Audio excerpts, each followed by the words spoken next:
and the humble servant, downplaying Jesus' triumphal entry and emphasizing instead the message that Jesus was bringing. This was not going to be a conquest, not going to be an immediate routing of the Roman powers that be or their corrupt leaders. So Jesus was going to disappoint those who were hoping for that. This king, astride a donkey, was not a warrior king, but a king of peace, bringing a kingdom unlike any other known, one of love and healing, one for all people, especially the downtrodden and exploited. In the next days, before the disciples gathered for their Last Supper, Jesus continued to provoke the temple authorities.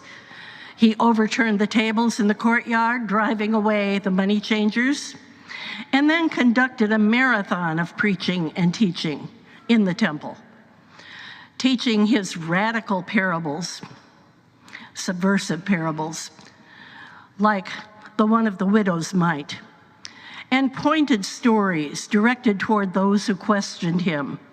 Stories like, beware of the scribes who like to walk around in long robes and to be greeted with respect in the marketplaces and to have the best seats in the synagogues and places of honor at banquets. They devour widows' houses and for the sake of appearance say long prayers. They will receive the greater condemnation. These were not stories designed to endear him to the temple authorities. These acts and teachings clearly had notched up from his days of teaching in Galilee and around the countryside, as challenging as some of those were. He had now gone public, showing to all his passion, his anger for injustice, and for how far the world was from God's kingdom, mocking the Roman powers, provoking the temple authorities by proclaiming this far different kingdom, and also far different from what he considered to be the correct approach to worship. And it was these risks that he took that caused the crowd to turn and set the stage for his death. It's no wonder, really. Their expectations, their hopes had been smashed to bits. So when the crowd turns, when Judas accepts the bribe to betray Jesus, when the disciples disappear and Peter denies and the cock crows, Good Friday may not come as such a surprise to us.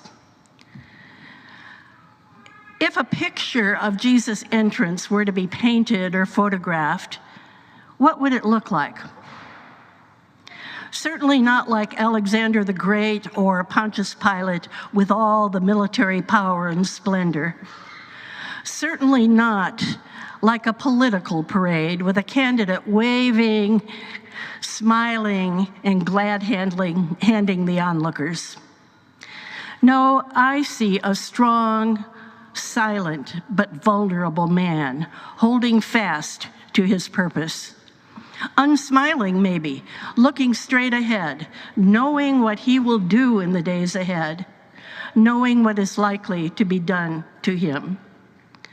I see a man who is already suffering inside. This donkey ride foreshadowing the coming night in the garden, the betrayal and denials, the arrest and trial, the physical torture. No doubt a parade might be more fun, at least in the moment. Yet this is so much deeper, so lasting. It's a Jesus that we see in the prophet Isaiah's suffering servant song this morning. One who does not just speak truth, but acts, even when it may lead to suffering. It's a Jesus that Paul calls the Philippians and all of us to emulate by taking on the mind of Christ, the self-giving, the changing of attitude, and the living out of that new identity. Jesus simply practiced what he preached, a love for God's people, even unto death, resolutely confronting the powers without hesitation, revealing humbly, non-violently, lovingly, a kingdom beyond measure, one that is here right now, today. For you, for me, for all of God's beloved. One, though, that has not yet been fulfilled, one that requires much of us to carry it forward from the river to the ends of the earth. This is our foundational story, our hope and promise. For at the end of the week, we will find that the stones are indeed shouting, especially the stone that is rolled away from the tomb. Will you claim this kingdom, this love? Will you walk this lonesome valley with him this week and always? Will we shout out with our words and with our lives? Hosanna, Hosanna. Blessed is the one who comes in the name of the Lord. Amen.